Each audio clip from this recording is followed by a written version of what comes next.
London had contrived one of those evenings that seemed to be arranged for the preservation of expensive clothing and the deterioration of spirits.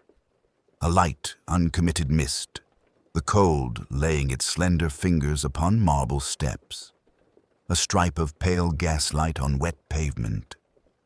The Vale Gallery, drawn up like a discreet hostess among its neighbors in Albemarle Street, bore its windows with their rich frames of carved fruit as if they had been set there for the very purpose of reflecting the better sort of faces. Inside, the air held the faintest suspicion of beeswax, old canvas, and that clean, lifted fragrance which follows expensive flowers that are not allowed to be too exuberant. They had been invited for the private view of an exhibition of 18th century still life, assembled under the patronage of Sir Felix Hatherley, who liked stillness, 18th centuries, and himself. He had coupled the viewing with a wine tasting, rare, judiciously chosen bottles, and the thing had become an occasion. Sir Felix had an unerring nose for the past and an odd lack of smell for the present. He would walk into a room and rearrange a bowl and a girl with the same absent amiability. It did not offend because it was not quite real. Merriman, his butler, had the aspect of a minor figure in an engraving, impeccable commas of hair, the kind of quiet that is, in servants, a sign of good breeding. He had laid a long table in the smaller of the two rooms for the tasting. The cloth was white without brightness, the glass clear without daring to sparkle too much. There were decanters with restrained silver collars and the crest of the Hatherleys, 3 birds that might have been doves if they had not kept their business to themselves. In the middle of the table, a cedar plate of polished walnut held a little hourglass that Sir Felix had once found in a shop in the Rue de Seine and had taken to using in place of the usual decanter stand. He said it added a note. The sand fell with a finality that could, in a different room, have been sinister. Here it was, merely a point of style. One of the canvases, rescued from provincial obscurity, was a quiet arrangement of pewter and grapes and an overturned glass from which, by some delicate trick, the painter had contrived the illusion of a few drops poised at the very lips. If they would not fall, that was because the picture had been bought. If they did, it would have been upon a table as punctilious as Merriman's. Guest lists have their own hierarchies, and they invent a temporary society. Sir Felix had arranged his.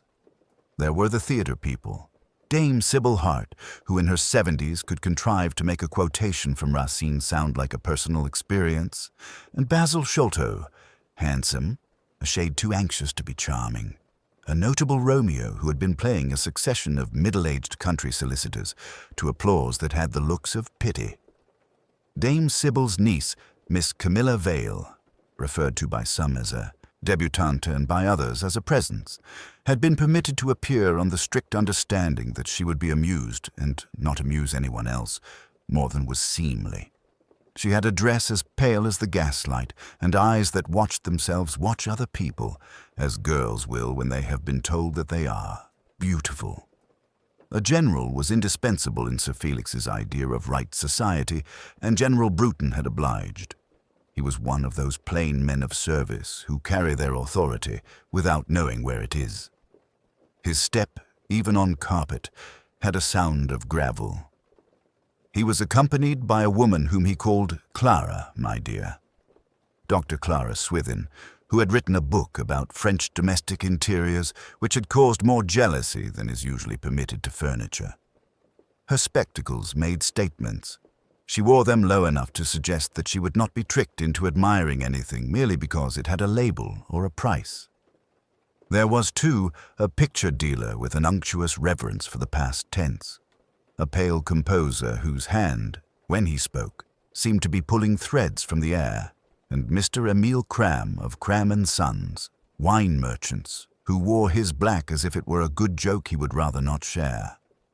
And there was Miss Adelaide Prynne, Sir Felix's secretary, who had been told that she had nice hands when she was 12 and had kept them immaculate ever since. Her face had the colorlessness of people who work under lamps. Her voice, when she said Sir Felix, contained the whole of her career. It was said that Sir Felix intended to make a splendid announcement, but Sir Felix always intended to make announcements. If he had a secret, it was the manner in which he worn them lightly, like a boutonniere that seemed to have grown where it was placed. At the other end of the room, overlooked by a Flemish fruit basket, Mr. Merriman was engaged in the articulation of glass. He inclined the stems to his cloth with a respect that was half worship and half a workplace habit so secure it had become a ritual. He measured out the candles and trimmed them until their flames had no tremor. He placed at Sir Felix's setting the French silver tasse de vin on its narrow chain. The other guests would be content with their glasses. When he came to Dame Sybil's place, he substituted a narrow, elegant flute for the broader bowl. She had always pretended to prefer champagne. One could not say she was wrong. Sir Felix entered, carrying, with an unnecessary delicacy, a dark bottle whose label had been more than once admired for its handwriting. The wax was intact. He allowed the company to admire it the necessary amount of time. He did not hurry his speech. He enjoyed watching their faces arrange themselves into interest. Clos Sainte-Vierge, he said. A small domain, long neglected, restored by a man with an unromantic name. The 1904, a mystical year, if one believes in such things. The plot was then under the care of a priest with no taste and a wife with too much. The parish enjoyed it. It does not occur often, and when it does, it is not always this well-behaved. "Ah," said Dame Sybil comfortably, "you will forgive me if I find religiosity in my glass a little fatiguing. It mostly sits on the tongue." "On the conscience," murmured Basil Sholto, and his laugh suggested that he had meant it to be clever. Mr. Cram looked as if he had been complimented. "Clos Sainte-Vierge is not fashionable," he said, "but it is correct. The years either side of 1904 are, how shall I say, weak. This one has kept a backbone." "Backbones in bottles," said Dr. Swithin, eyeing the label. "It is a strong promise." Sir Felix made a show of inspecting the cork and then did to his credit what was required with the neatness of a practiced hand. He cut carefully so that the wax fell in a perfect ring. He drew not quite to the hilt. He swallowed the pride that would have preferred a flourish and, with the smallest possible movement, released the cork.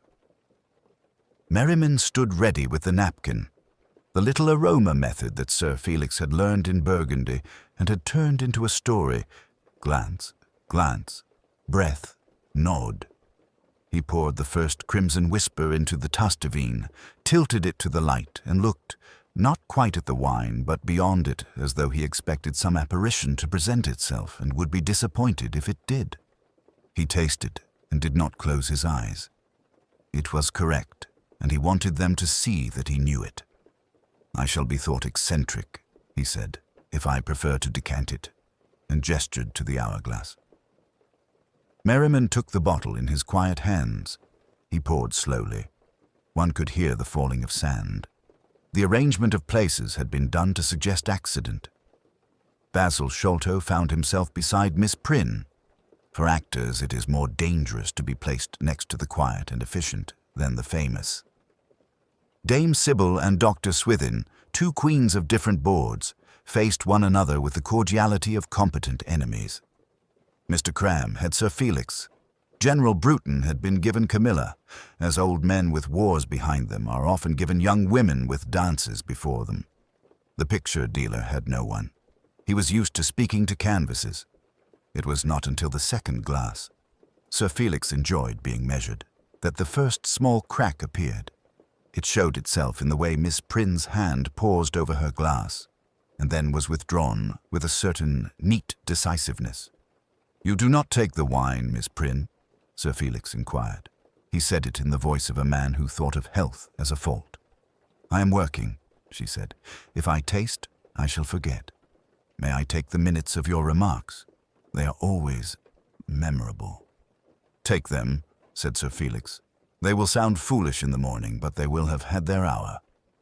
He turned to re-engage Mr. Cram and had explained, again, the way in. Which small vineyards made the larger ones behave themselves by example, when he saw, with that little contraction which men concealed by leaning back in their chairs, that Camilla had exchanged her glass with Dame Sybil, when Dame Sybil had not been looking. The exchange had been done with the artlessness of the very young. Dame Sybil noticed at once and raised an eyebrow with a sense of the theatrical that could not be contained even by family. "Camilla, my love," she said, "you will break my heart entirely. Give me back my sins. I am large enough to carry them." Camilla, who had been bored by the general story of the potato in the desert, smiled and did as she was told. She was looking at Basil Sholto. Basil was looking at her. Miss Prynne, with her pencil, was not looking at anyone and saw it all. General Bruton had let fall, without intention, that "we shall have news by the end of the month. Sir Felix knows." He did not mean war. In London, peace is announced privately. Sir Felix did indeed know. He looked at Miss Prynne and then at Camilla with a movement so slight it could have been a blink. Dame Sybil's face did not alter. Mr. Cram, raising his nostrils as if to detect a trace of cherry, was thinking of his overdraft. The table contained another small theatre. Merriman, attentive but not oppressive, took away one decanter and brought another with the silver collar engraved B. It had, unlike its fellow, a nick on the rim. Merriman's mouth set itself in a way that was not quite regret. He placed it at Sir Felix's left hand. A guest who had not trained their eye would not have noticed. General Bruton did, and because he had been trained not to notice, he looked at his hands. The picture dealer was making a remark about the Flemish school, when Dame Sybil made one of her own about the wisdom of eating before serious drinking. There were little plates, carefully reticent. Camilla had taken a sugared almond and put it on the edge of her saucer and forgotten it. Mr. Cram, who believed in water between glasses, did not touch his.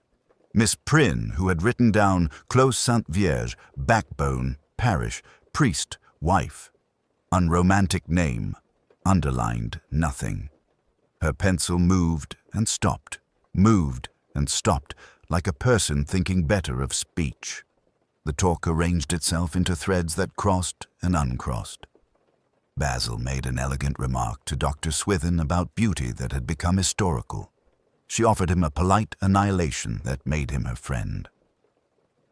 The general began to soften. Wine does clever things to hard men, and spoke of a garden in a village where it had rained when it should not. Dame Sybil, who remembered lines more easily than feelings, was reminded by the decanter of a prop in a play in which poison had been handled with more zeal than sense. She said, "It is astonishing how indifferent the public is to a properly managed murder. If a corpse does not fall promptly, they grow restive." "Sir," Felix laughed. "They will have no reason to be restive tonight," he said. "We shall give them the slowest of pleasures." He looked at Camilla, then at Miss Prynne, and whatever it was he meant to arrange in his mind was not clear, except that it involved both the past and the future, and believed in time as a solvent. "When all this is over," he added to no one in particular, "we shall have settled certain matters that have been hanging." A little later, the door of the gallery moved in the way that doors do when someone comes in who does not care for their impression, and would rather enter a room than announce it. It was only Mr. Pargeter, a journalist of the friendlier kind, who had been told that if he was very good he might write 200 words and mention the name of Sir Felix without inventing a title. He inspected the gathering and took up a position near the walnut hourglass. Merriman leaned slightly to prevent him from arresting its fall, and Mr. Pargeter, perceiving native hostility, smiled at him with a reporter's admiration for the well-drilled. There was, as in such rooms, a small eddy of silence in which one notices something that is not yet important.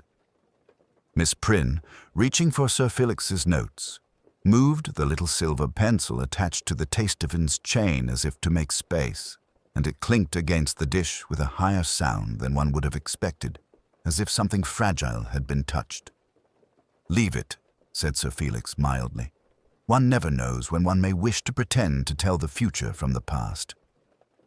And the sand went on with its limited journey, and the wine was correct, and Luke, One did not at first notice that Sir Felix's first name had been used by anyone. Said, "You are very clever, Felix, but then you have always been clever," and was not in the room at all because Luke, who was meant to arrive later, did not exist at that moment to anyone present. On the mantel, a clock that had been fitted with a conscience struck 8 with modesty. The party, with the slight relaxation that comes when a thing has begun and nothing dreadful has happened, loosened itself enough to become charming. Mr. Cram expounded upon acidity. Dame Sybil took ownership of a story that had not been told to her. Basil flirted without exposing himself to danger. Dr. Swithin decided that the painted grapes owed more to Holland than to France. Camilla placed her sugared almond in her reticule as if she had acquired a jewel. General Bruton breathed and was human. In the corner, Merriman stood, as butlers do when they are not doing anything, with the stillness of the well-trained. He watched without seeming to look. He saw that was his business, that Miss Prynne did not, in fact, always write when she pretended to. That Mr. Cram's hand trembled when he poured, only when Sir Felix watched him. That Basil Sholto's eyes followed not the girl, but the reflection of the girl. That Sir Felix's attention had a way of weighing upon Camilla that made Dame Sybil not comfortable.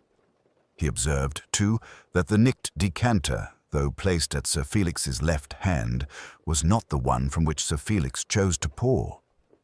Sir Felix went, without appearing to go, always to the unblemished. At the end of the table, the overturned glass in the Flemish picture did not spill its drops. It waited upon the painter's intention and the buyer's check. Somewhere in the house, beyond the rooms where one moves and speaks and displays moderate appetites, there would be a quiet where decisions were kept. It was ordinary. It was how London does such things. Nothing was sharp. Everything was in place, and there was only the faint, domestic suggestion of the inevitable which, like the sand in the hourglass, would complete its descent whether or not anyone watched. Applause, dutiful and small, had ruffled the air and fallen away. The portrait on the easel, Delia Fane in a winter theatre cloak, the brushwork cool and exact, was left to its own hush. Sir Lionel, pleased and a trifle proprietary, lifted his hand, and Baines moved forward with the decanter that had so occupied him in the hour before the guests arrived. The wine took the lamps in its body, a dark garnet made older by light. "We'll christen Mr. Carisbrook's sorcery," Sir Lionel said, "a modest bottle for an immodest achievement." His voice retained the courteous dryness of the Chancelleries and made a ritual of the commonplace. Glasses were set in a crescent on a low table. Baines, with the restrained play of a conjurer, filled them in turn. Monsieur Vautrin, the wine merchant, watched with the anxiety of an author at his premiere. His lips, full and slightly scornful by habit, relaxed into a small paternal smile as the first glass passed to Sir Lionel. "A Côte de Nuit," he murmured for anyone who liked the sound of information. "A private cask, 1908. It will have the last word." Delia, half smiling at her own painted composure, accepted hers and did not immediately drink. Mrs. Octavia Lethbridge, regal behind her pearls, took hers as if it were a delicate verdict and held it to the light, inspecting the thick brim as though it had a pedigree. Julian Carisbrook, thin and burnished like his own palette knives, looked at the wine as though it were quotation marks round a phrase he had not finally decided upon. Nigel Lansing, who had been collecting his quips with the officiousness of a registrar, extended a long white hand. "The last word," he said, "is generally the first cliché.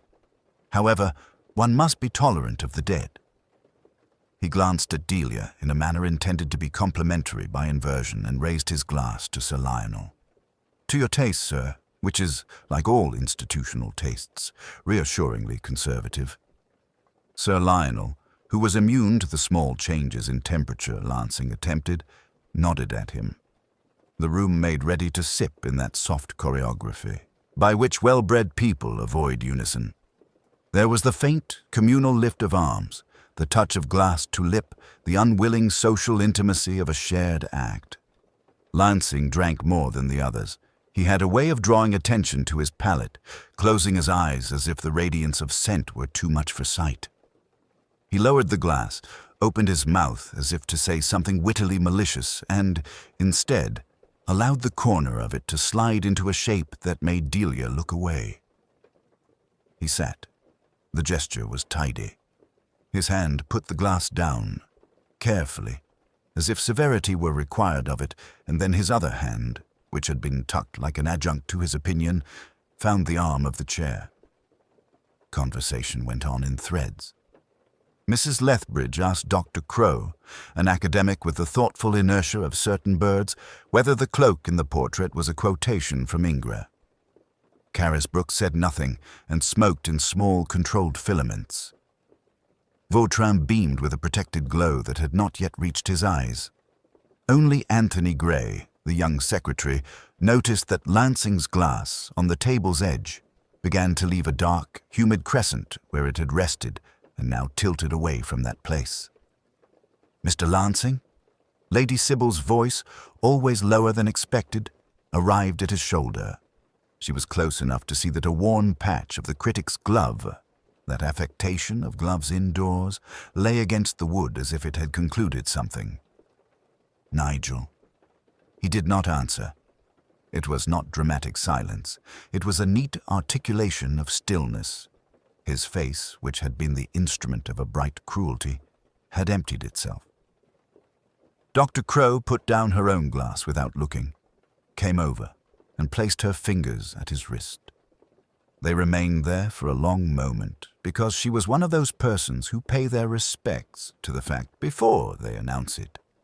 When she lifted her head, her eyes met Sir Lionel's, and the movement sent a poised ripple through the evening and stilled it again. "There is a faint pulse," she said very quietly. "But it is confused," she added after a moment. "A doctor, Sir Lionel." Sir Lionel did not say "my dear." He said, "Anthony." The boy had already gone to the telephone in the hall, and now was speaking into it with a voice that attempted to be older. Baines, with no visible increase of speed, set down the decanter he had been holding and removed the tray an inch or two further from Lansing's chair. One might have thought it a consideration, lest someone jostled it. Delia, white beneath the theatrical competence of her face, took a step backward until the painted version of herself was between her and the room. Carisbrook watched Lansing with a painter's attention to color. It was not indifference, only the slow recognition of a pallor that altered all relationships.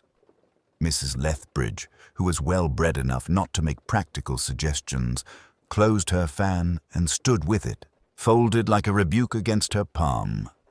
Monsieur Vautrin, too quick to be tactless and too proud to be frightened, made a small, inarticulate sound in his throat and stared at the wine as if it had betrayed a contract. Anthony's voice returned with him. "St. Martin's nursing home will send someone at once, Sir Lionel, and—" He hesitated. In the hall, the black receiver still swayed faintly. "And I have rung the police." Sir Lionel's look did not change. It was the exact look with which he had accepted messages at the legation in Warsaw and Cairo. "Thank you," he said. "Baines, Mr. Lansing must be moved as little as possible. Dr. Crow—" "I'll stay," she said. "It may do nothing at all, but it will be done." There was in that room a tremor of perfume and old wood and the soft, clean smell of wine. Somewhere a coal settled in the grate and made a tiny private applause of itself. The portrait regarded them all with the indifference of painted eyes.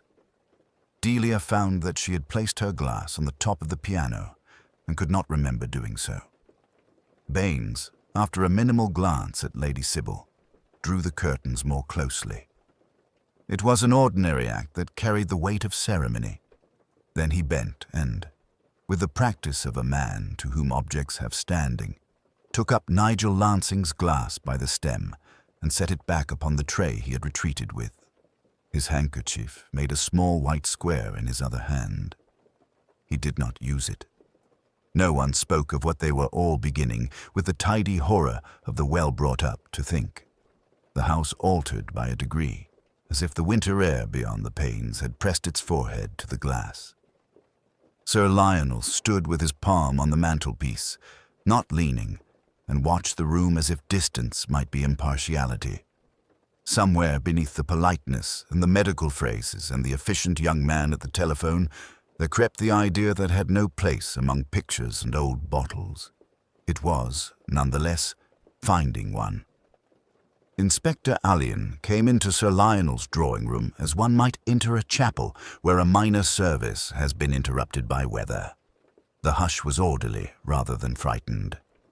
Baines had, with a soundless efficiency, closed the double doors upon the corridor so that the small murmur of London beyond the windows seemed an indiscretion. Fox followed, heavy-footed and gentle-eyed, his hat already in his hand. The two men stood a moment without spectacle. Nigel Lansing sat as they had left him in a deep chair that made his thinness look wilful. A light rug fetched by Lady Sybil had been laid over his knees. The rug did not belong to him. It was a courtesy too large for its object and, in consequence, pitiful. Dr. Crow, whose plain profile had the moral severity of certain coins, removed her fingers from his wrist and looked up at Alleyn without impatience. "I sent for the police surgeon," she said.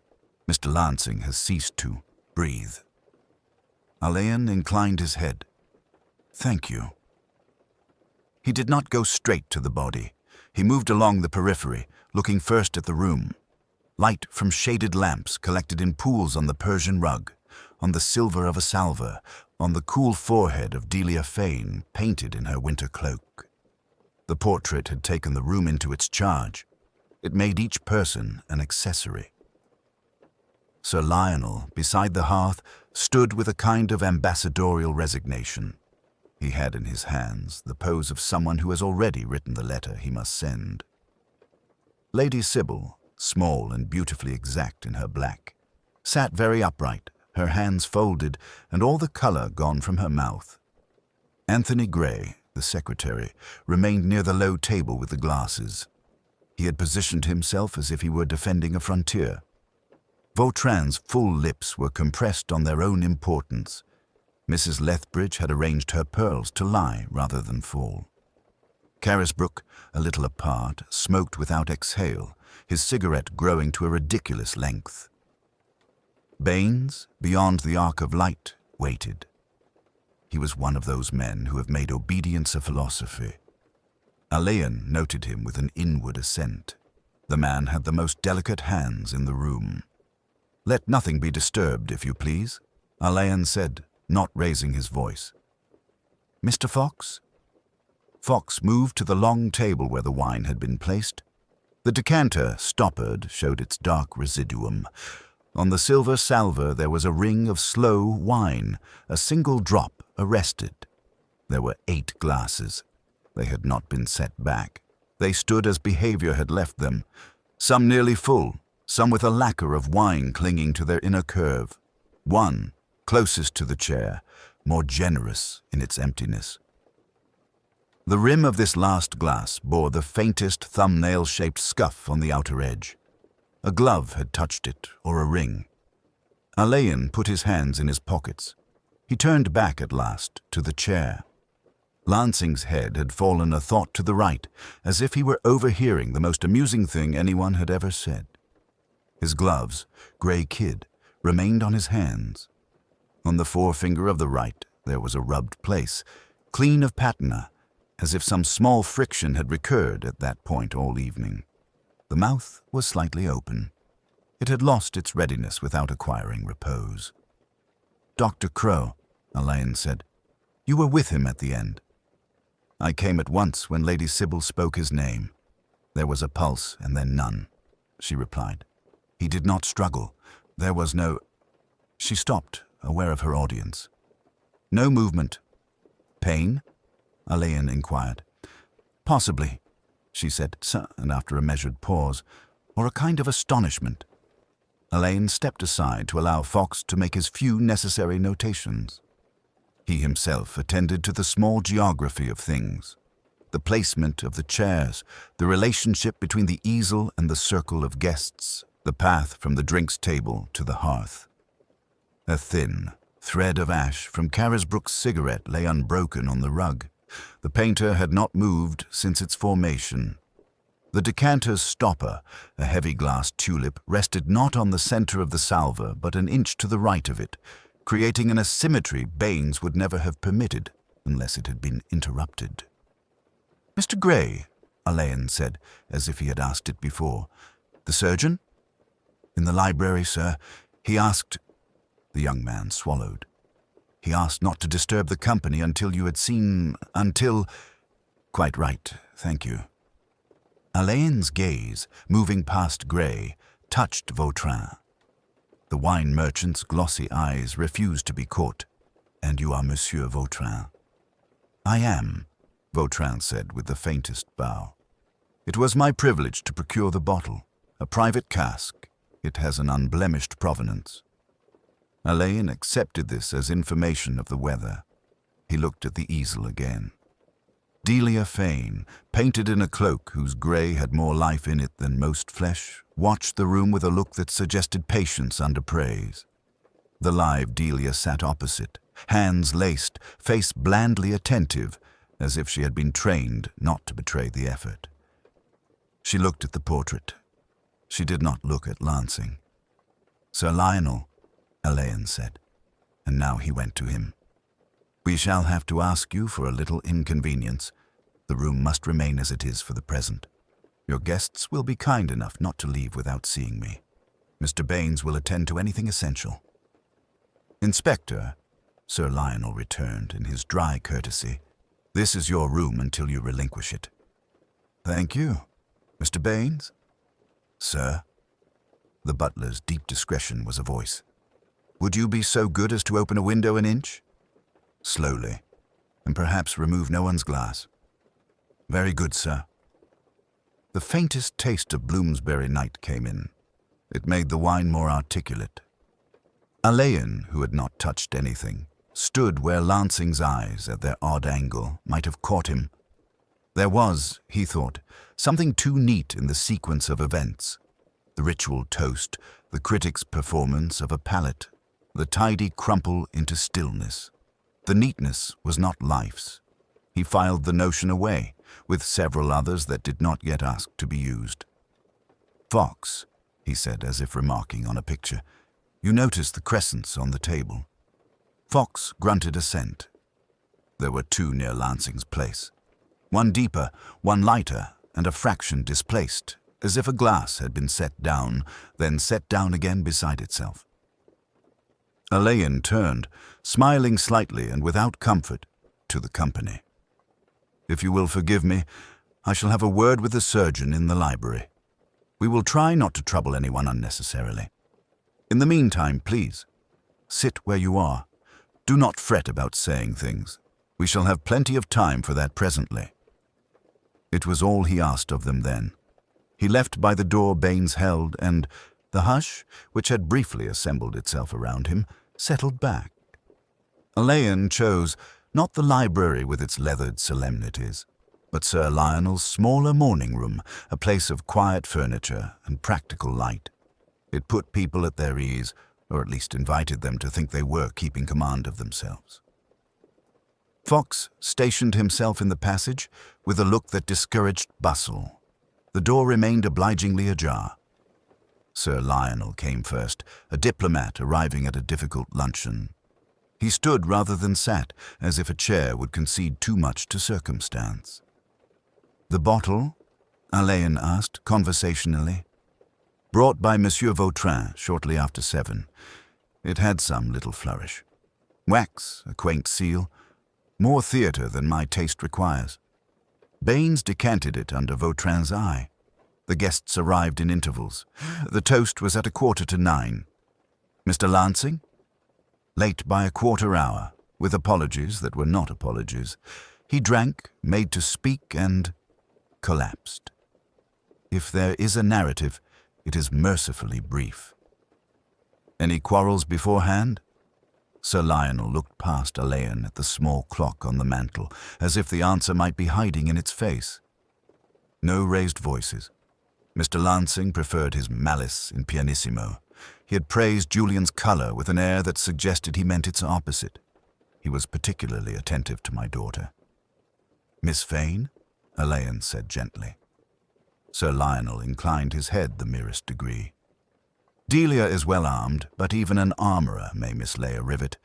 I did not care for his manner. Lady Sybil followed, neat as a notation.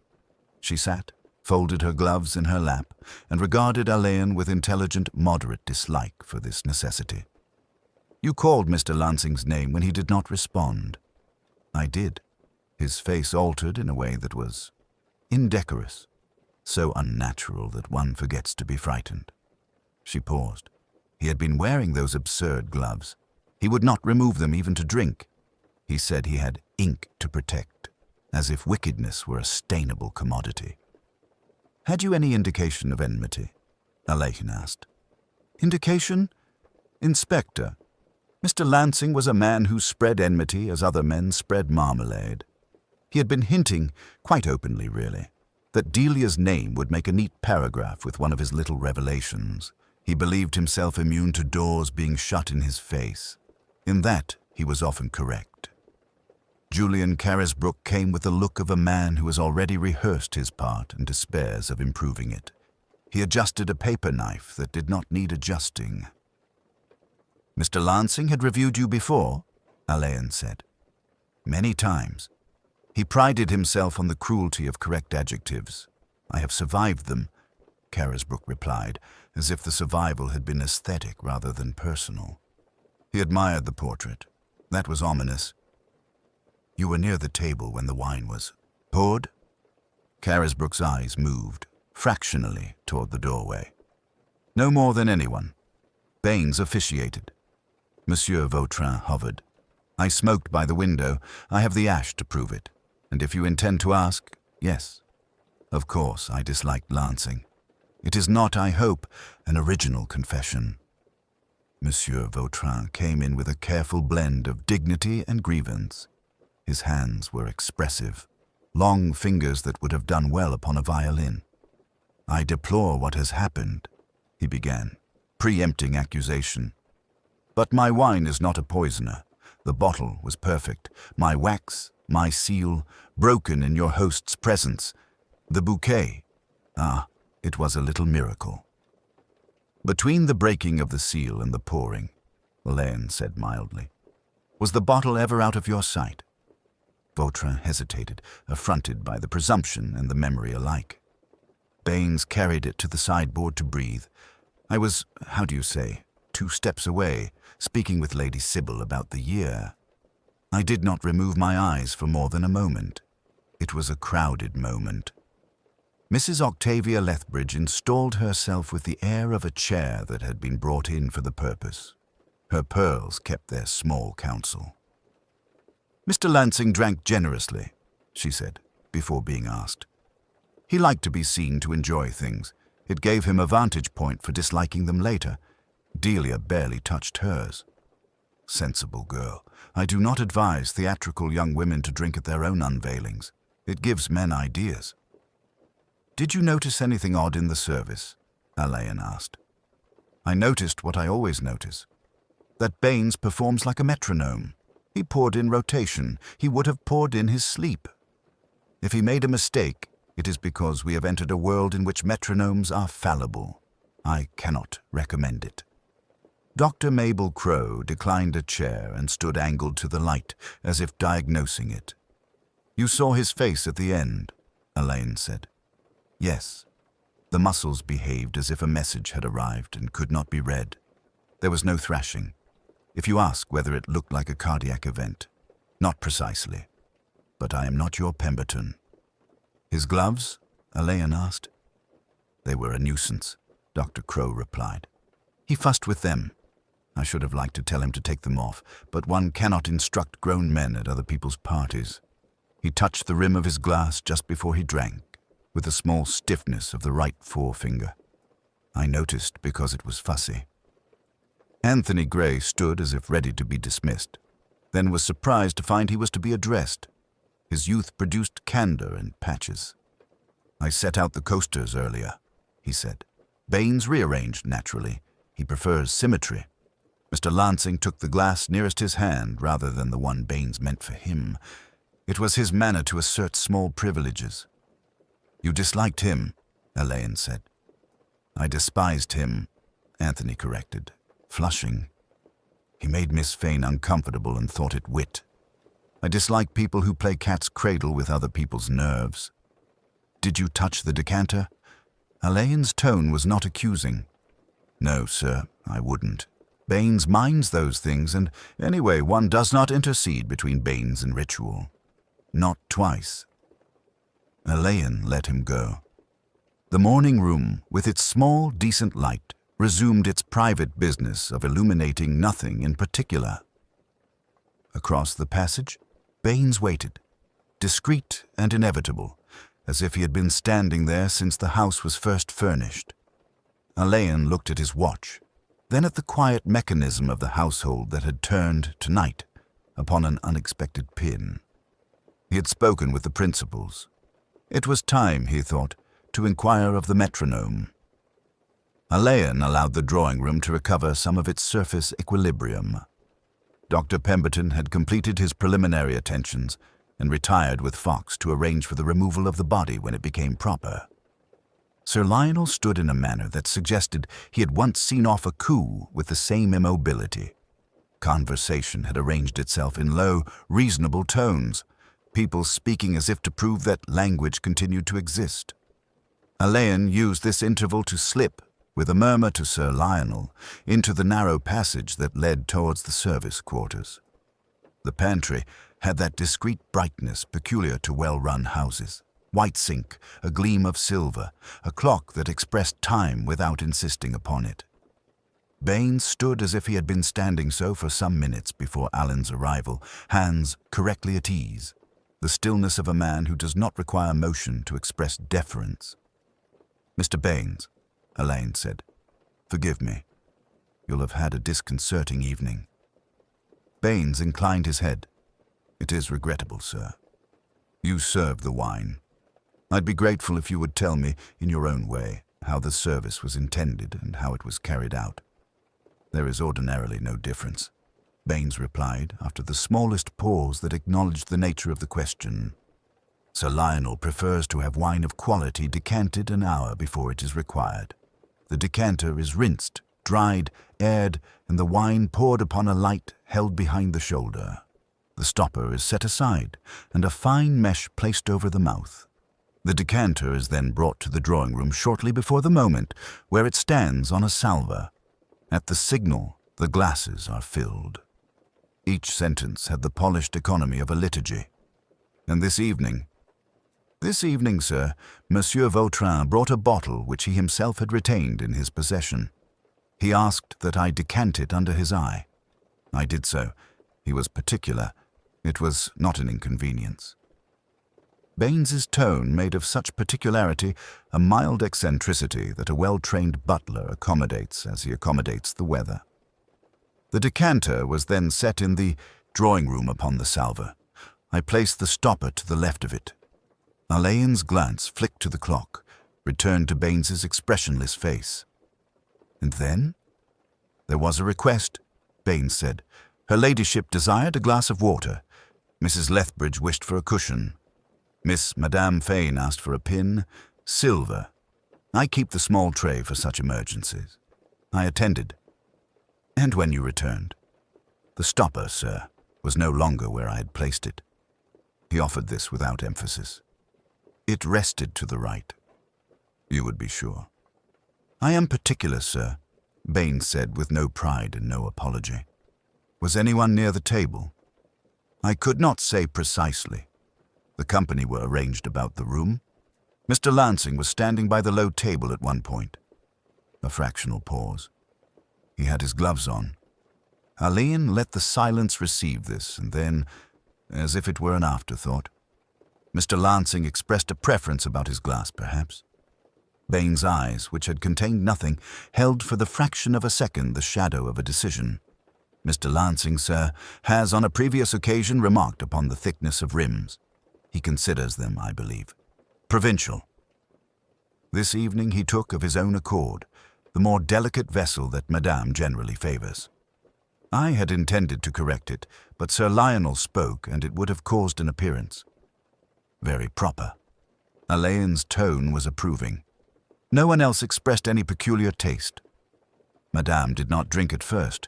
Monsieur Vautrin only touched his glass. Mr. Carisbrooke seemed more engaged by his cigarette than by the wine. Dr. Crow took but a sip. Lady Sybil prefers her water. Each detail was placed with the evenness of beads on a thread. "You fetched water for Lady Sybil, Baines?" "Yes, sir." "From the pantry?" "No, sir. From the small carafe in the anteroom. There is also a crystal bottle in her ladyship's boudoir to which I attend. It contains her ladyship's drops for the nerves. I did not touch it tonight." He had not been asked. Alleyn, who had noticed that careful insertion, looked at him mildly. "Quite." Baines's gaze did not alter. It was not defiance. It was the professional absence one sees in very good servants when the conversation approaches the private economies of a household. He had, in effect, put a screen round the boudoir without moving a muscle. "Is there anyone in the house tonight who is not ordinarily present?"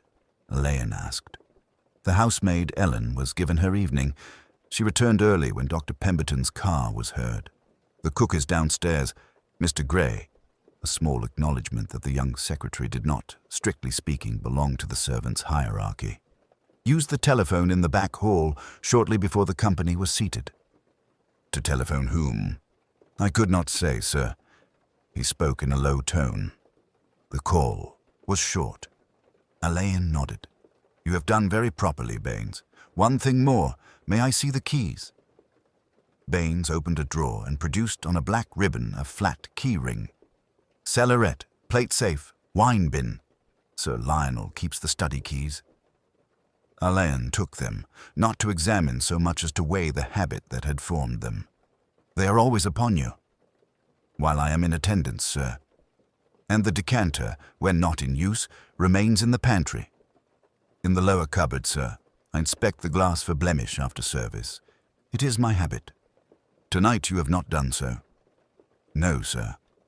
"Thank you." Alleyn returned the keys. "I should be obliged if you will refrain, for the present, from any inspection. We shall want the whole thing to remain as it was." Baines inclined his head again. It was a small act of self-denial, and its difficulty was not in the mechanics, but in the affront to a life governed by order. Alleyn recognized and appreciated it.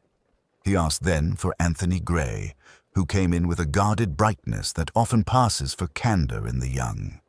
His hands were too ready at his sides, as if he had recently taken them out of his pockets to show they were empty. "You've had a trying evening, Mr. Gray," Alleyn said. "It's ghastly," the young man replied, with the eagerness of someone who hopes enthusiasm will disguise uncertainty. "Sir Lionel is bearing it magnificently." "You used the telephone earlier?" "Yes. A brief call to the Evening Register. They were pressing for Sir Lionel's remarks on the portrait. I told them no statement would be made tonight." He colored. "I ought to have mentioned it before. It seemed incidental. And did you, while you were in the back hall, pass through the drawing room?" "I brought in a chair for Mrs. Lethbridge. Baines was engaged with the lamps." "And the wine?" "I didn't touch it." Too promptly, then correcting himself in what he seemed to think was a more plausible fashion. "I mean, I had no occasion to." Baines, who had remained as an impassive witness to his own realm, did not move. Alleyn let the young man talk himself tidy and then dismissed him with courtesy. When they were alone again, he said to Baines, "There is, in well-managed houses, a certain pattern to the way small things are done. One sees the difference when the pattern is disturbed." "Yes, sir," Baines said. It was not assent so much as complicity in the observation. Alleyn stood a moment longer in the pantry's poised quiet, attending to the memory of the drawing-room's arrangement. The decanter, the displaced stopper, the thin-lipped glass that had migrated from its customary owner. These were small currents in the evening's surface, but tides, he thought, are composed of such movements. He thanked Baines and returned towards the drawing-room, carrying with him not information so much as the shape of, where information had chosen not to present itself. It was sufficient for the moment. In houses like these, truth travelled under an etiquette of its own. One learned to follow its manners. Alleyn returned to the drawing-room when the house had found its careful quiet again. The air had the solemn clarity that follows confusion, as if the furniture had reassumed its correct attitudes and were waiting to be consulted. Fox stood by the mantel, grave and solid. Baines hovered at the threshold as if unwilling to disturb the room twice in one evening. "Mr. Baines," Alleyn said, "shall we reconstruct your service?" Baines gravely inclined his head and came forward. At Alleyn's suggestion, he placed the decanter on its salver at the exact spot where it had stood. He set the heavy stopper to the left with a small, definitive gesture. "I do so as a matter of habit, sir. The lamp throws better light upon the wine if the stopper lies out of its fall. It has become my custom. And yet when you returned to pour, it had strayed. To the right, sir. A small thing, but it is my duty to observe small things." Alleyn nodded and glanced at the low table. The 8 glasses remained where Fox had shepherded them, each marked by the ring it had made upon the polished wood. 2 rings overlapped near the place where Lansing had sat. One deep and complete, the other incomplete and slightly adrift, just kissing the first as if uncertain of its right to be there. He had noticed them earlier, and now looked again with the indulgent patience he reserved for inanimate witnesses. "Would you be so good," Alleyn said to Baines, "as to describe the glasses? A set of 8 Venetian, sir. Mouth blown, with a faint thread at the lip. The last of the glassmaker's breath, and—" he allowed himself the faintest of reservations. "One from the second service, very similar, thinner in the lip, lighter in the hand. Madame admires it. I should not have included it on such an evening, but as Mrs. Hartwell informed you, we were at 7. I could not present a deficient service to Sir Lionel's guests." "Quite," said Alleyn. "You're Polish, Mr. Baines. What do you use?" "Whiting and spirit, sir, applied with linen and finished with chamois. The process leaves, if you know where to look, a minute haze beneath the foot, which disperses with the warmth of the hand." Alleyn said nothing for a moment. Then, carefully, he lifted each glass by the stem and tilted it against the lamplight. Fox, who had been with him long enough to recognize the particular narrowing of Alleyn's attention, watched without comment. On 7 of the glasses, at the small circular foot, there lingered a film so slight that it required an angle of light and a certain patience to detect. The 8th, thin-lipped, faintly more elegant, was polished to a kind of invisible perfection. No bloom, no trace of the finishing chamois. "Not yours, that one," Alleyn said, almost to himself. "No, sir," Baines replied after the mildest pause. "I had meant to pass it over the cloth before the guests entered. Monsieur Vautrin detained me. He is, pardon me, particular." Then Sir Lionel spoke, and one does not repolish in the room. Alleyn replaced the thin-lipped glass and studied the faint double-ringed mark on the wood. The lighter of the 2 did not completely encircle. It was as if a glass had been set down and then, immediately afterward, set again, fractionally displaced by a different hand. The pattern had the air of intention masquerading as a nervous habit. He crouched the better to see, and his eye found what it had sought without fully naming it until it had done so, a minute, almost imperceptible tackiness where the thin arc had failed. He took out a clean handkerchief, folded it, and pressed. When he lifted it, a trace, no more than the idea of residue, reluctantly came with it. It had no scent he could place without forcing the matter. It was not wax. It was not the sugar flowers of over-fastidious caterers. It had the chastity of something medicinal or merely clean. "Fox," he said, not looking up, "have that sent to the laboratory, will you? Ask them to be kind with their adjectives." Fox took the handkerchief in his square, careful way. "Yes, sir." Alleyn stood. The room presented itself anew, the decanter with its stopper's deviation, the portrait's composed regard, the chair in which Lansing had been surprised by his own extinction. He moved to that chair. On the arm, near where a hand might rest after a gesture, lay a faint mark, darker than the polished wood, the ghost of moisture and contact. He placed his own hand there lightly. It matched the span of fingers. It suggested a quick, proprietary movement. Someone steadied a glass. Someone helped a critic to be exact. His attention returned, as it had before, to Lansing's gloves. He had noticed the right forefinger, rubbed clean of patina by friction, repeated often, compulsively. Baines's remark returned to him. Lansing's remark on thick rims, his immediate migration to the delicate glass Madame preferred. The murder, if it was as it began to appear, had counted on vanity and accuracy. A glass with a surface prepared to yield its secret at the contact of wine and talk. A man who would choose it because he knew about such things and then make a little theater of his knowledge. The ritual had been the weapon. He turned again to the decanter. "Baines, when you pour, do you take the glasses where they stand? Or do guests sometimes bring them to you?" "I take them as they stand, sir, unless a guest prefers to hold his own." This evening, Mr. Lansing, with his habit, held his. He placed it down while speaking to Madame and took it up again at my approach. He had moved, you understand, from the edge to the center. "The double ring," Alleyn murmured. "Yes." From the window came a thin sound of traffic, muted by fog. In the room, the clock on the mantel expressed the passage of a minute. "Sir," Fox said, "there's also this."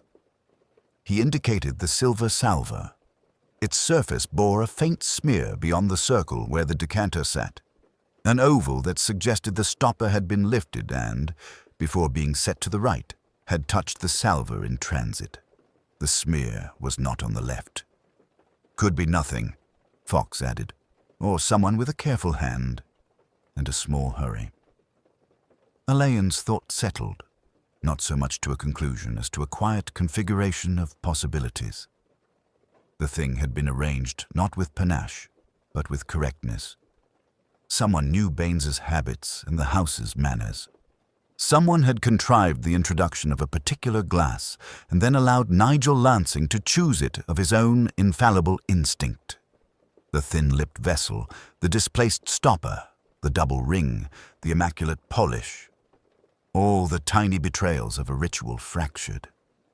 "Mr. Baines," Alleyn said, "who in this household would know that Madame prefers that particular glass?" "Everyone, sir," Baines said without affectation. "It is a feature of our evenings." "And who would know that Mr. Lansing despised thick rims?" "Many, I think," Baines replied after consideration. "He made it his subject." Alleyn's smile was rueful and remote. The net tightened, as nets do by nature of their own construction. He would not say so yet. There was still the unaccounted for 3 days when a glass had disappeared. There was the exact moment when it had returned, and there was the moral arithmetic of motive, which he had learned to calculate in silence. A discreet knock sounded. Baines stepped aside. Anthony Gray stood in the doorway, pale with the fervor of bearing messages at the wrong time. "Sir," he said to Alleyn, with a politeness that barely contained urgency. "The front bell, there's a telegraph boy. A cable for Sir Lionel, marked immediate. It's from the Evening Register." Alleyn's expression did not change. "Ask Sir Lionel to remain where he is, and bring the telegram to me, if you please." Anthony hesitated. Sir Lionel said, "If it concerns tonight's announcement." "Bring it to me," Alleyn repeated gently. Anthony vanished. Fox closed his notebook and looked, for once, almost cheerful. Secondary events had the habit of clarifying matters in ways that first events would not. Alleyn returned his gaze briefly to the thin-lipped glass, then to the portrait, whose calm would not be disturbed by any telegram. The house had its rituals. Someone had broken them with devastating tact. Now, perhaps, the paper would rustle and tell him why. The clocks in Sir Lionel's house stepped past 11 with the tactful discretion of well-bred machinery. The company, obedient to Alleyn's quiet injunction, had resumed their places in a kind of formal limbo. Conversation was a series of careful nothings. Smoke rose and thinned. The portrait looked on. It was Baines who, moving with his habitual silence along the hall, intercepted the small disturbance at the front door, a messenger in a damp cap, apologetically persistent. Presently he appeared at the drawing-room threshold with a salver upon which lay a long, buff envelope, addressed in a lean, impatient hand to Mr. Nigel Lansing at Sir Lionel Fane's, to be delivered tonight. Alleyn took it with a slight inclination of the head. "We must stand as proxy for the addressee," he said, and looked to Sir Lionel, who gave a grave nod. The inspector slit the envelope with a paper knife from the table, the kind of gesture that in another context denotes hospitality, and drew out a folded carbon, violet-tinged and faintly gritty to the touch, together with a brief typed note. Even before he read, Alleyn knew its genus, the quick, excitable rhythm of a newspaper office. The note was from the Evening Register. Copy. We hold the front page for your winter cloak if received by midnight, otherwise Tuesday. R. The carbon carried the first paragraphs of Lansing's column. Fox came to his shoulder and read with the slow steadiness of a man unused to journalism. Mr. Carisbrooke has painted Lady Delia Fane as winter pretends to virtue. As if modesty were merely an arrangement of fabric, there is skill. No one would deny the steely loveliness of that cloak, but there is also the hint of a correction beneath the surface, a moral pentimento visible to the eye that has learned not to be flattered. Alleyn folded the sheet thoughtfully. The phrase pentimento, repentance made paint, hung with a weight that was more than aesthetic. Delia did not look at Julian. Julian did not look at Delia. Sir Lionel's hand, resting on the chair back, made the smallest, completely controlled adjustment. "Kindly," Mrs. Lethbridge observed after a moment. Mr. Lansing had decided to be wicked on Tuesday. Or tonight, if he could have posted his wickedness in time, Lady Sybil said, without malice, merely accuracy. Anthony Gray, who had been following the exchange with a bright, strained attention, made a small, involuntary sound and then smiled to cancel it. "He always did like a metaphor," he said. "Things beneath surfaces." "Mr. Gray," Alleyn said, still mild, "would you be good enough to fetch me Sir Lionel's blotter from the library? And Fox, perhaps have a look at the typewriter there." Anthony started. "The blotter, do you think?" "Of course." He went out with rather too much alacrity. They could hear, a moment later, the discreet opening of a drawer, a paper's sudden whisper, and then, equally discreetly, Fox's weight rearranging the air. The house itself seemed to hold its breath. When Fox returned, he held a half-charred slip of paper gingerly in his large fingers, and the smell of singeing accompanied him like a commentary. "Caught Mr. Gray about to tidy the fire, sir," he reported in the tone of a man describing the weather. "This was in it. The library typewriters on the desk, ribbon uneven, left margin slightly bitten. Matches the impression on the carbon you're holding." Alleyn looked at Anthony, who had re-entered behind Fox with a careful briskness that wanted to be natural. "I was merely, Sir Lionel dislikes untidiness," Anthony said too evenly. "The library fire smokes if one doesn't poke it." "Of course," Alleyn said. He turned the rescued paper. It was a calling card, the size and temper of fashionable impudence. Nigel Lansing's name and address were engraved in the confident script of a man who relied on introductions. Across it, in pencil, Lansing had written 10:30, Studio, J. And beneath, in the same hand, a little arrow and the word undercoat. Julian's cigarette, which had miraculously maintained itself through the last hour, collapsed in a small, dignified ruin into the tray. "He came earlier," he said with effort. "This afternoon. He asked to see the studio. He liked to absorb atmospheres. He saw nothing he wasn't meant to see." The note would suggest he proposed to see more, Alleyn observed, not accusing, merely placing the fact between them. "Undercoat, Mr. Carisbrook?" "A painter's word," Dr. Crow supplied, almost apologetically. "The first layer, often altered. In old pictures, one sometimes sees the ghost of a hand moved, a face turned, a thought repented of. It is also," Julian said after a pause, "what one scrapes away to make a clean correction. Nigel must have—" He was always fascinated by the process. He believed the process justified his conclusions. "Which were?" Mrs. Lethbridge asked, with a level gaze that suggested she already knew the answer and merely required it to be said by someone else. Julian's silence was neither theatrical nor cowardly. It was a labor. That I had changed my mind about an aspect of the portrait. That there was at one point. He stopped. "It is nonsense," he said at last. "The nonsense of an intelligent man who prefers malice to accuracy." Monsieur Vautrin, who had kept to the outskirts like a satellite in a poor orbit, shifted and then, with a small, strangled courtesy, asked if he might telephone his warehouse in the morning. "It is only that my name, if the papers—" He stopped when Alleyn looked at him. It was not menace in the look, but a quiet decision that no one would move until it was proper that they should. "Tomorrow will do," Alleyn said kindly. There was another small rearrangement in the air. Lady Sybil rose and crossed to the portrait. She stood before it as if joining herself to her painted self. "It will be dreadful if he is published," she said, to no one and everyone. "Dreadful for all of us, in the small social way, but that is not a reason for poison." "No," Alleyn agreed. "It is not a reason. It may be a pressure." He let the sentence find its place and then, as if an afterthought, drew from his pocket the empty vial Fox had taken from Carisbrook's materials. "This was among your things, Mr. Carisbrook." Julian looked at it and made an impatient gesture. "I use such bottles for varnish samples. If it smells medicinal, perhaps Dr. Crow would tell us why. She was examining something of the kind earlier." Dr. Crow did not flinch under the referral.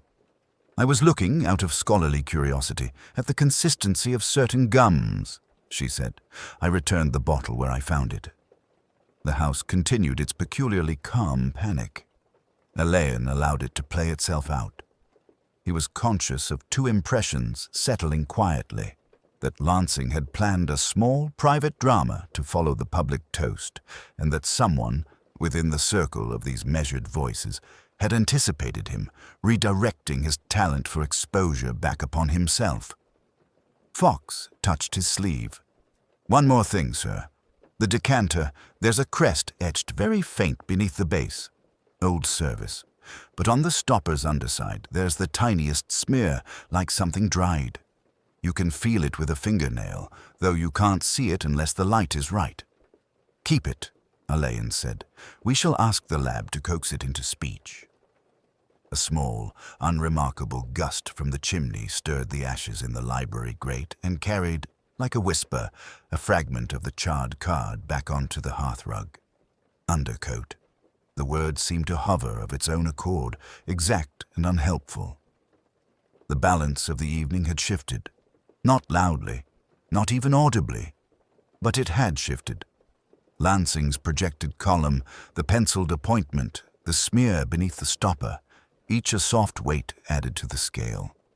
Alleyn felt, rather than articulated, the pattern's adjustment. He made no declaration. He simply asked that no one leave the house, that the studio remain undisturbed, and that Baines see the doors fastened.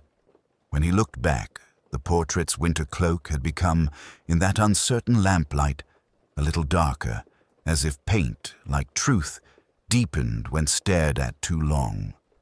When the formalities had been discharged and the house retired into that studied quiet which good households produce upon command, Alleyn remained a little while in the drawing-room.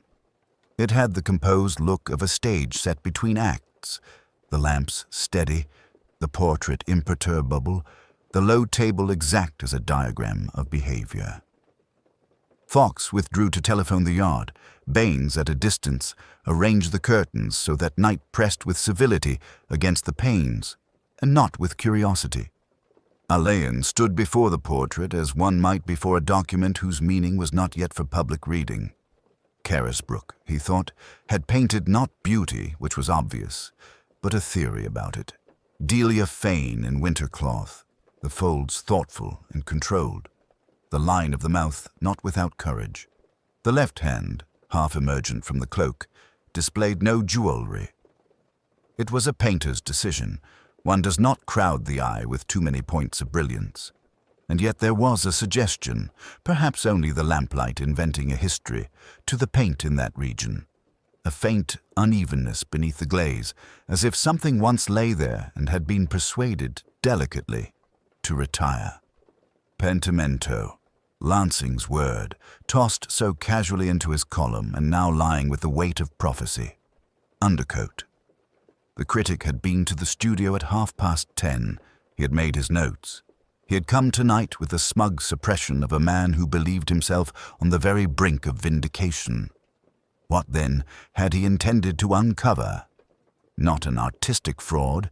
Carisbrooke was not a forger of talent, and the portrait bore its own authority, but some moral transposition. One truth painted out, another adjusted to look well in public. Alleyn let his eyes travel from the portrait to Delia herself, seated now with Lady Sybil in a corner where voices were not required. They were not exactly alike, the painted and the breathing. The living woman had a kind of resilience which the artist had chosen to subdue into aristocratic serenity. It was not deceit, precisely. It was a choice about which quality to perpetuate. He had seen such choices in men who wrote dispatches and called them history. Fawkes's step returned, large and soft. "Pathlab will take the glass at once, sir, along with that little bottle from the studio corner, and they'll want the decanter swabbed, though I dare say—" "Yes," Alleyn said, "we dare say." He did not explain that he believed the decanter was innocent. The ritual had been used as ceremony, not as conduit. Poison, like power, often prefers the instrument that looks like privilege. A single glass, singled out for its refinement. "Sir Lionel has made up rooms, if we're to remain," Fawkes added, with a glance that contained domestic respect.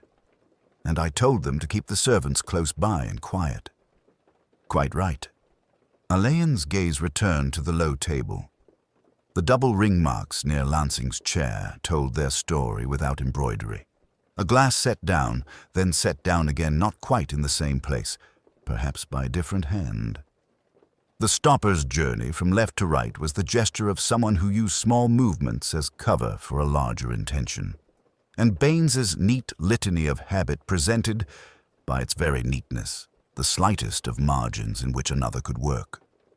In his mind, two narratives composed themselves with slow propriety. In one, Nigel Lansing had been the intended victim. He had come armed with words that would damage someone in this room. An elegant hand had decided that ink would be answered by something more final. The prepared glass, thin-lipped, the sort he would approve and demonstrate, had waited, almost theatrically, for its critic.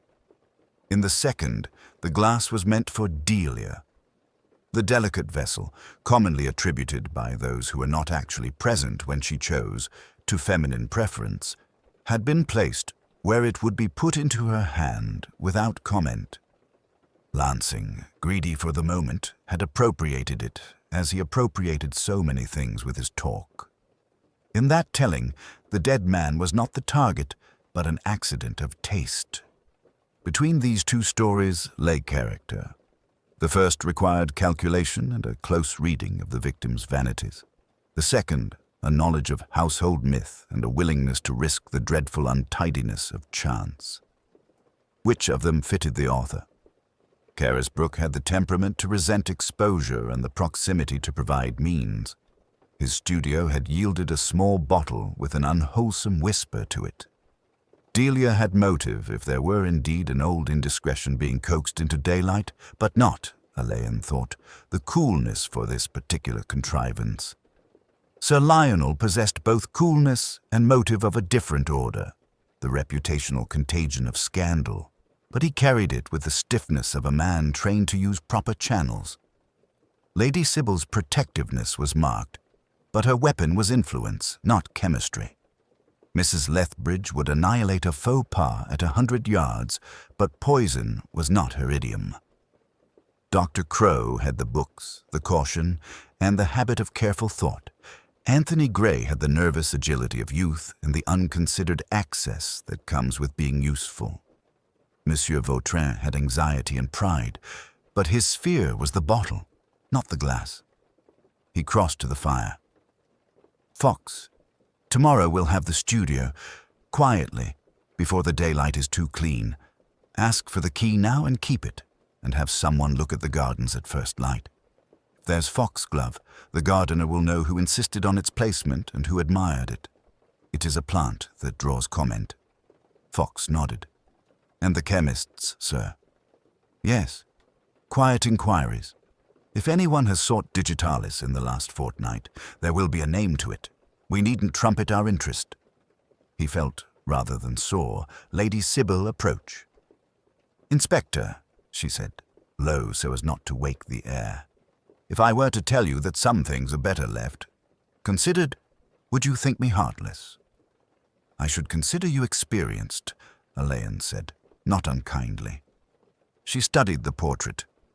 "Nigel always mistook performance for art. There is a difference. Delia has built a truer thing than he would admit. If he intended to pull it down tonight, he did not understand that structures collapse more often from negligence than from assault." "It is sometimes the same thing," Alleyn said, "and sometimes not." She hesitated, meaning to say more and deciding against it. "Good night, Inspector."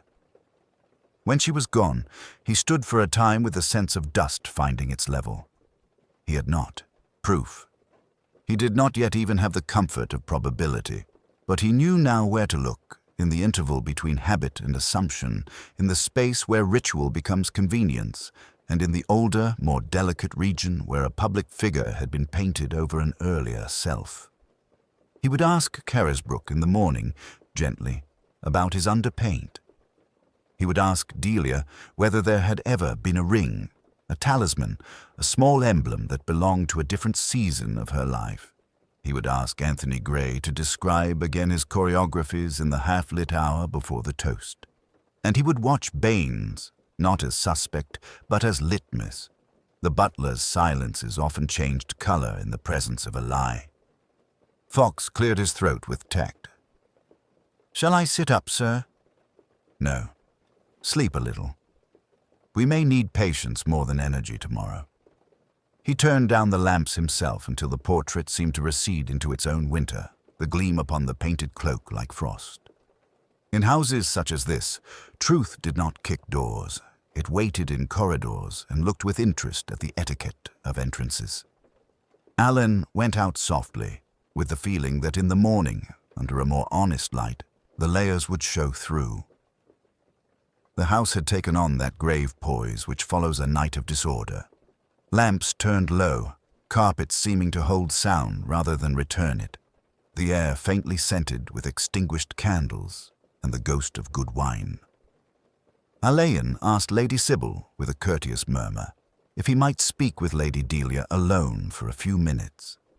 She assented without comment, and the two withdrew to the small morning room that looked onto the garden, where the blacker shapes of shrubs were arranged like an audience beyond the glass. Delia remained standing. Her hands were still and composed, folded rather precisely, as if they lay together by instruction. The profile, the town knew, poised, contained, was turned toward Alleyn with the resignation of a woman who has understood that explanations, once begun, cannot be artfully abbreviated.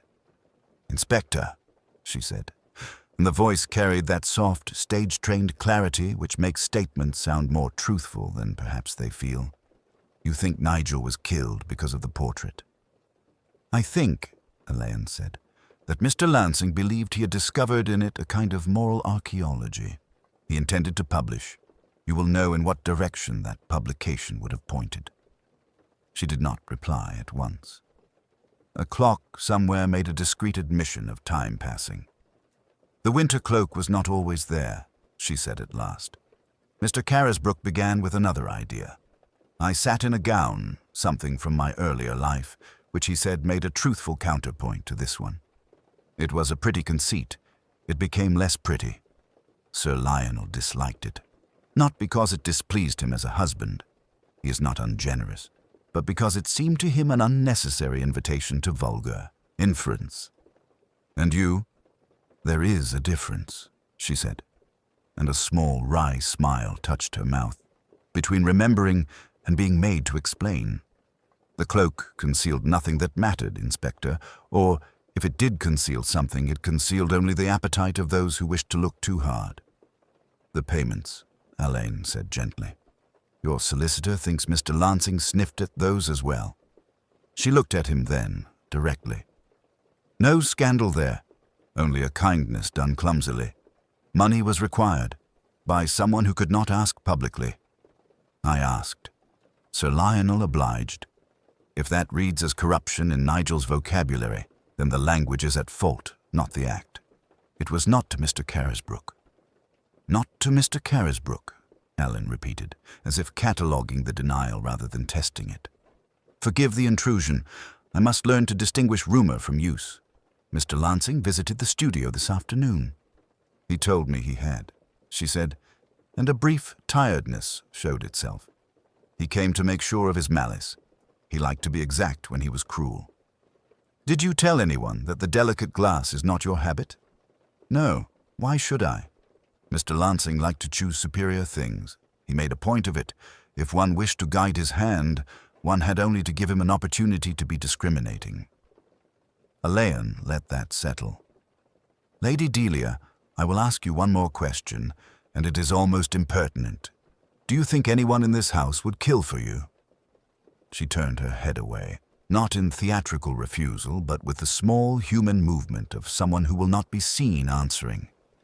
"People do presumptuous things in the name of protection," she said at last. "They mistake pity for courage. I can't answer your question because it asks me to guess at other people's bravery or their fear." She made a small gesture, which in another woman would have been a shrug. "If you can spare me now, Inspector, I should like to sit with Lady Sybil." He returned her to the drawing-room and stood a moment with the portrait's winter gaze observing him. Then, with Fox at his shoulder, he asked Mr. Carisbrook very quietly whether they might look in at the studio. The artist hesitated, not stupidly, but as if rehearsing a civility that must be given and could not be regretted later. "It is in the Mews," he said. "I keep a small space there for drying." "Of course." They crossed the flagged court in a line of light from Bain's candle, the fog hanging there like muslin. The studio was orderly in the way of a working room. Brushes in jars, rags folded accidentally into neatness, a lay figure staring the stare of obedient wood. On the table lay a sheaf of charcoal studies, Delia's face in quick decisions, a hand with a bracelet indicated in 3 lines and abandoned, the throat with its clean, unflustered line.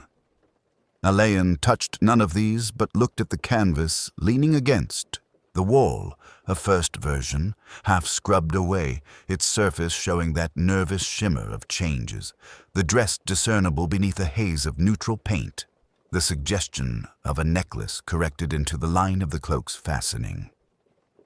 "You altered the whole key," he said. "One always alters," Carisbrook answered lightly, and then with too much carefulness. "When one understands one's subject." On the sill, a shallow saucer had dried into a pale crystalline bloom. Fox lifted it, sniffed, and looked at Alleyn without comment. Varnish? He ventured for form. The smell was thin, medicinal, not turpentine. Perhaps, Alleyn said, placing it back precisely as it had been. In the waste-basket lay a length of fine muslin, stiffened in places and, when he brought it close, faintly bitter. He did not take it up. He allowed his gaze to rest and pass on. On a paint-smeared side table, a glass ring had printed itself on the wood, the circumference the size of the Venetian service. That, too, he let be. "You were here at 10:30, he asked, almost conversationally. Carisbrook made a modest admission. Nigel liked the sensation of access. He preferred to think he saw what others were not permitted to see. "Of course," said Alleyn, and smiled. When they returned, the company had arranged themselves into a kind of composure. Mrs. Lethbridge sat like a verdict. Vautrin's hands worried each other with a foreigner's helplessness. Anthony Gray stood by the telephone with the deliberation of someone trying not to seem near it. Lady Sybil, with Delia beside her, had established a quiet that would, in other circumstances, have signalled the end of a visit. "I must ask that no one leaves tonight," Alleyn said, with the courteous firmness of a host proposing a small inconvenience. "In the morning we shall conduct a trifling experiment with glasses and light, and I shall trouble you for one more conversation. After that, I hope we may resolve this unhappy matter." Anthony stirred. "Inspector, if I might just... There is a proof to be delivered. They will be waiting at the register. They will wait a little longer," Alleyn said pleasantly. "Sir Lionel will authorize any delay. Mr. Gray, you have been very helpful. You shall be more so in the morning." It was not a threat. It was almost kind. Yet the room altered itself by a hair's breadth, as if a draught had passed. Alleyn saw, as one sees an image come off a plate, 2 or 3 looks that belonged more to the private self than to its social counterpart. He said nothing to them. He merely wished them all a quiet night and asked Baines for a light supper to be sent, if anyone desired it. The equilibrium reformed. Conversation found its small channels. Somewhere in the house, a door closed with soft, excellent finality. Alleyn remained a moment longer, considering what kindness looks like when it has been misused, and what protection becomes when it is not clever enough to know its own limits. Tomorrow, with glasses and daylight and a little patience, he would ask the question that would not require anyone to guess at bravery or fear. Alleyn, who disliked the theatre of accusation, asked Anthony Gray if he would step with him into the library. The others, released from suspense but not from silence, remained as the portrait stood, veiled, withholding.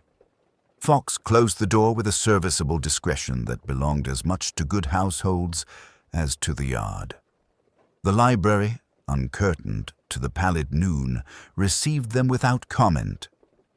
Alleyn took the chair that in diplomacy would have signified neither concession nor challenge, and indicated the facing one with a courteous hand. Gray sat. His handsome, eager face had taken on that grayish transparency that comes to young men who discover the limits of their own invention. "You will have noticed," Alleyn said, as if discussing a point of grammar, "that a series of small departures from habit converged last night. The stopper set to the right, not the left, the double ring upon the table where one glass was placed, then placed again. The missing Venetian glass returned without Mr. Baines's inimitable bloom, and a small vial, not of the studio, left among studio things. Gray's hands, which had learned to manage papers and callers, now lay flat upon his knees, as if they had been instructed to behave. "You have very little," he said with an effort at brightness that fell short of insolence, only what could be explained if a person wished to. "Indeed," Alleyn agreed, "we must be careful of explanations. They can be quite as misleading as facts. Mr. Gray, I think you removed the glass several days ago." You had opportunity. You move freely where servants do not and family do not like to. You prepared it with digitalis. There are foxgloves in Sir Lionel's small garden, and books in this room that tell one almost everything. Or, more practically, there are chemists who will oblige a gentleman with certain tinctures if he speaks with confidence. You replaced the glass shortly before the toast. You counted on Mr. Lansing's instincts. He did not disappoint you. Gray looked past Alleyn into the stillness of the room, where the spines of heavy volumes turned their anonymous faces to the light. He would have ruined her, he said very quietly. It had the sound of a sentence kept for a long time and now spoken as if it had been memorized. He was going to publish. He showed me the opening paragraphs. He said the rest would be indelicate but useful. He liked words like that. Your position brought you into his confidence? Alleyn asked, not unkindly. My position brought me into everyone's confidence, Gray said with a faint, wry crookedness of the mouth. I am the person who answers telephones, opens envelopes, says not at home when necessary. People tell me things, because I look as if I cannot do anything with them. He glanced at his obedient hands. Nigel told me because he enjoyed the pleasure of a preview. You placed the vial among Mr. Carisbrook's materials, Alleyn observed in the same even tone. It would have been an elegant misdirection. Gray accepted the comment without defense. An artist has solvents and smells. People forgive him stains. They do not forgive a secretary. In that, Alleyn said, you are more astute than fortunate. The residue was wrong for turpentine. It was, however, very nearly right for your purpose. There was a long, courteous stillness. Outside, a cart passed along the square, its iron rim humming softly over the stones. Gray shifted his gaze from the window to Alleyn with the air of a man finishing an internal calculation. I didn't mean to be theatrical, he said. It was precisely to avoid theater that I did what I did. I thought, if it happened quickly, in company, like a faintness, no one would be disgraced. He would simply cease to be unkind. I know that sounds. He did not complete the sentence. Sentimental, Alleyn suggested. Cowardly, Gray said. Alleyn inclined his head. Your plan required that Mr. Lansing be a connoisseur to the last. You provided the delicate glass and trusted his vanity. The stopper you moved, Mr. Baines noticed. He is a man whose habits are almost constitutional. The double ring is yours. You set the glass down, then adjusted it, because you are by nature a corrector of small things. The rest, the unfinished column, the note of an appointment at the studio, the payments, were currents in which you swam rather than waters you made. Gray's expression altered, not to protest, but to acknowledge the accuracy of the picture. Delia knew nothing, he said, and the first use of her name stripped him of the formal armor of address. She is... He stopped, and when he began again, his voice had lost its brightness entirely. She was kind to me. People like me live on kindness the way others live on income. I thought I was repaying a debt. I see now that I was only spending what was not mine. Fox opened the door upon the last words with a tact that might almost have been timing. Sir Lionel stood beyond him in the passage, his face arranged into that neutral courtesy which diplomats use for news that has reached them unofficially. He did not advance. The small pause before he spoke was dignified and modestly tragic. Inspector, he said, I ask only that whatever must be done with as little public notice as possible. It will be quiet, Alleyn said. Gray rose without prompting. He straightened a pile of reviews on the table with a movement that was painfully habitual. I should like to write 2 notes, he said. One to my mother, one to Lady Delia. No rhetoric, just, he faltered, then recovered, just to apologize for being presumptuous. We shall allow it, Alleyn said. Fox will remain. The pen scratched upon Sir Lionel's discreet stationery with a sound that recalled the carbon copy of Lansing's malice. Gray folded the sheets, sealed them, and placed them side by side, each addressed in a hand that was clear, unadorned, and painfully young. When it was done, he looked once more at Alleyn. "I thought I was saving her," he said, as if the sentence had become a ritual. "It is astonishing how murder resembles devotion if one is sufficiently frightened." Alleyn did not answer this. There was nothing to be gained by answering. He took the letters, placed them where they would be delivered with propriety, and signaled to Fox. The library door opened and closed without emphasis. In the drawing-room, the veiled portrait received them with the same composed secrecy it had offered to the night. The company rose, as well-bred companies do when something inevitable enters a room. No one spoke. It was not a triumph. It was the conclusion of a calculation. And because such houses understood procedure as a form of mercy, everything that followed happened with the quiet exactness of a routine that had merely been altered by grief. The machinery that attends such endings moved with its customary tact. Fox conveyed Anthony Gray to the yard without incident.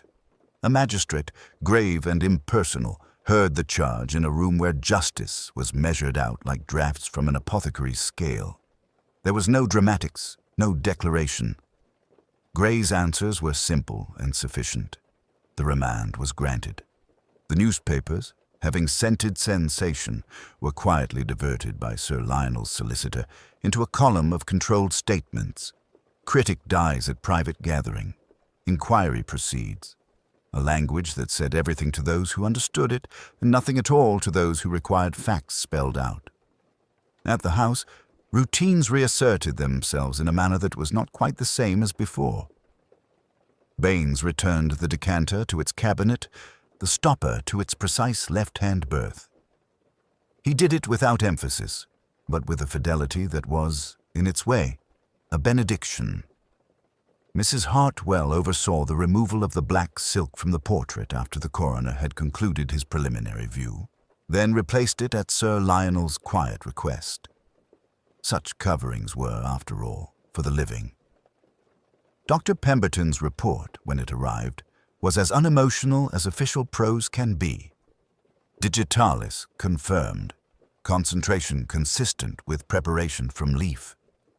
Residue found at the inner base of the delicate glass and along the grain of the low table where a few drops had been set and wiped with a conscientiousness inadequate to chemistry. The small vial Fox had lifted among Carisbrook's brushes surrendered nothing more sinister than mastic and damar, varnish in embryo. A foxglove stem in the south border showed a tidy wound where leaves had been. Removed, the cut clean as a ledger line. Such botany was eloquent enough. Carisbrook came to the library in the afternoon, requested permission, and stood for some time before the shrouded easel. He would have made a spectacle of its beginnings, he said to no one. The underdrawing, where one changes one's mind, always looks more criminal than it is. He lifted the silk a little and let it fall again. Her throat was bare in the first sketch. The cloak came later. A painter's discretion, Inspector. Not a moral correction. We do not always welcome being stared at. Delia, when she spoke to Alleyn, did so without embroidery. Anthony mistook gratitude for warrant, she said. The fault, if there is one there, may be mine. It is a habit of mine to suppose that kindness costs no one anything. It seems it cost him everything. She looked toward the garden where the afternoon had arranged itself with the imperturbable correctness of trees. Do you suppose, if the column had appeared, that it would have mattered? In the way he feared, Alleyn said. Not, I think, to those who count. But fear is generally immune to evidence. It believes what it requires. Sir Lionel's composure did not falter, but it developed, in the hours after the arrest, a quality of tiredness that had not visited it before. He thanked Alleyn with the succinctness of a man who had learned to speak economically when gratitude pressed. "You will understand," he said, "that there will be no public statement. We are, in my profession, familiar with the consequences of unnecessary words." He added after a moment, My wife will not see the boy. She asked me to tell you that. She believes she is unequal to it. The admission was not a failure of courage, merely a recognition of weight. Lady Sybil, who had sat through the late morning with the quiet courage of those who have practiced it, gave Mrs. Lethbridge a hand when the older woman rose. "The pretty lattice-work of our manners," she murmured to Alleyn as they passed, "is very good at bearing roses. It is less satisfactory as scaffolding." "Manners are for the living," Mrs. Lethbridge observed, adjusting a glove. "They are also for the dying. I suppose one ought to be grateful that the poor boy possessed them to the end." Monsieur Vautrin took his leave with grave bows and an offer, almost comic in its innocence, to send another case of the Côte de Nuit as a gesture, Sir Lionel, of sympathy. Sir Lionel, to his credit, accepted with a courtesy that preserved the little man's dignity as neatly as one replaces a book in its proper place. In the hallway, Anthony's 2 letters lay under a paperweight on the console, one addressed to a provincial market town, one to Lady Delia, unsealed, returned unread. Baines would deal with them properly. The coroner sat a week later, the verdict succinct and inevitable. Murder by administration of a cardiac, glycoside by Anthony Gray. Recommendations as to gardens and the keeping of dangerous plants. A line in the Morning Gazette observed, with the cheerfulness peculiar to that paper, that artists continue to attract drama and that wine, if shared, remains among the safest of consolations. There were no more words for Nigel Lansing. The column he had meant to publish did not appear. It was replaced by an unsigned notice reviewing a minor exhibition in Bayswater with unusual gentleness. In the studio, Carisbrooke returned to his work with the sad obstinacy that is part of a painter's trade. He applied a soft varnish to the winter cloak so that it would refract the light with more courtesy, and he said nothing of beginnings or revisions. It is one of the ironies given to artists to know that alterations become invisible to all but a few, and that those few are sometimes the most dangerous. Alleyn, who had watched these small rearrangements of the world, found himself pausing at the threshold of the drawing-room before taking his leave. The decanter stood in its cabinet, the stopper to the left, as it ought. The low table had been polished, but beneath the sheen a faint double crescent remained, like a watermark, a private memorial in varnish and wood to the meticulousness of crime and the insufficiency of it. Outside, the border where foxglove grew was newly neat. Mrs. Hartwell had insisted, and Baines had complied. The plant had been removed. Order, such as this house understood, had been restored. It would serve, Alleyn thought, for now. There remained the reckoning one cannot conduct in public rooms, and a reflection that cannot be framed. He stepped into the hall where the air was cooler by a degree, picked up his hat, and found that he could not help glancing once more toward the veiled painting as if it might, at last, lower its eyes. It was late afternoon when Alleyn returned for the last time. London had shifted into that grey composure peculiar to its endings, and Sir Lionel's house, its routines restored with deliberate care, received him without comment. He found Lady Delia alone in the drawing-room, the portrait unveiled once more, and catching a light that made its winter cloak seem less a garment than a decision. "You have been remarkably patient with us," she said, offering a faint smile that was neither apology nor defense. "I had only to stand still," Alleyn replied. "It was the evening that did the work." They regarded the portrait together as one might read a letter after it had already been answered.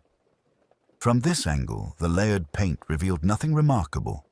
No scandal, only the familiar traces of an artist changing his mind.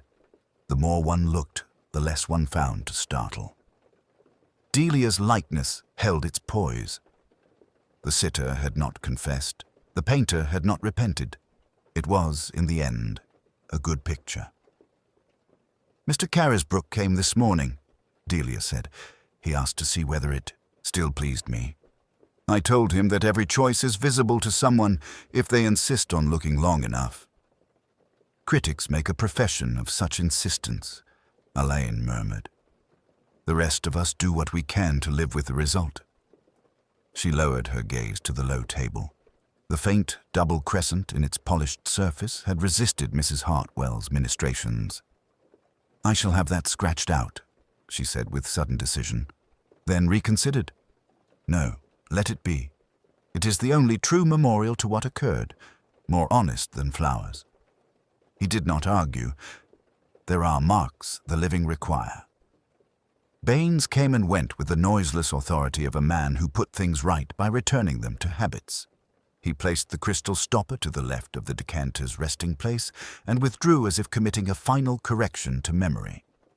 In the south border of the garden, a tidy rectangle of fresh earth now replaced the foxglove's spires. Even dangerous beauty yields to housekeeping. Sir Lionel entered, carrying a letter he did not mention. His courtesy remained intact, though softened by something quietly personal. "Inspector," he said, "you have spared us worse." "I have recorded only what was required," Alleyn answered. They both understood what that meant. The removal of excess, of speculation, of the kind of narrative that newspapers prize and the living must endure. "Anthony's letter," Delia said, and stopped. Her voice found its calm again. "I returned it unopened. Perhaps that was unkind. Perhaps it was merciful," Sir Lionel said. He stood for a space beside his wife and did not touch her. It was the sort of restraint that in certain circles passes for tenderness and often is. When they had taken their leave, Alleyn and Fox walked a short way together beneath a sky as undecided as water. Fox cleared his throat in the manner of a man introducing a respectful thought into complicated air. "I keep thinking about that glass, sir. The wrong choice for the right reason or the other way round. Young Gray built the cleverest part of his plan on something he hadn't properly seen." "Most of us do," Alleyn said. "We mistake the appearance of ritual for the truth of habit. He thought delicacy meant preference. He didn't consider fear of breaking it." Fox nodded. The critic helped himself. "Yes, he made a career of it." After a moment. "And he was wrong, which is the part that keeps the mind from being comfortable." They paused at the railings. Somewhere nearby, a piano was being practiced with dutiful inaccuracy, the scales tilting slightly at the top before finding their way down. The sound carried the stubborn hopefulness of ordinary effort. "People tell themselves they act for love," Fox said, looking at nothing in particular, "when what they can't bear is uncertainty." "Love often objects to being explained," Alleyn answered. "It dislikes policy. It does worse under fear." Back at the house, the drawing room would have resumed its evening face. Lamps lit, curtains drawn, a tray appearing when it should. The portrait, now fixed into its last expression, would continue to offer what had been chosen for it: reserve, grace, winter calm. It would not speak of the afternoon underdrawing, the moment when the painter's hand hesitated and adjusted. Those who wished for scandal would find none. Those who looked for humanity might see, here and there, the thicker place in paint where a different thought lay beneath. Later, when his notes were filed and the case had taken on that official stillness which the law prefers, Alleyn let the business settle within him as sediment does, clarifying the water it has disturbed. A glass prepared with devotion, a poison extracted with care, a death intercepted by vanity, a scandal that was no scandal at all, these were facts. Around them, like the air in a well-run house, moved the intangible weather of lives. Kindness offered, gratitude misread, admiration turned by solitude into something ardent and mistaken. He remembered Baines's small observation, the stopper displaced to the right, and thought again how often guilt reveals itself in the merest discourtesy to order. It was, perhaps, the best one could do in such matters, to notice where the pattern failed to align and follow that quiet misplacement to its source. When he thought of Delia's returned letter, he did not revise his opinion. Some things ought to remain unopened, not because they hold horrors, but because their contents would oblige someone to carry a weight that is, finally, not theirs. The law would take its course. Society would arrange its face. The household would endure. There would be dinners, rehearsals, small artistic triumphs, the rearrangement of chairs. The double crescent would remain, a private notation in wood, visible only when the light fell a certain way.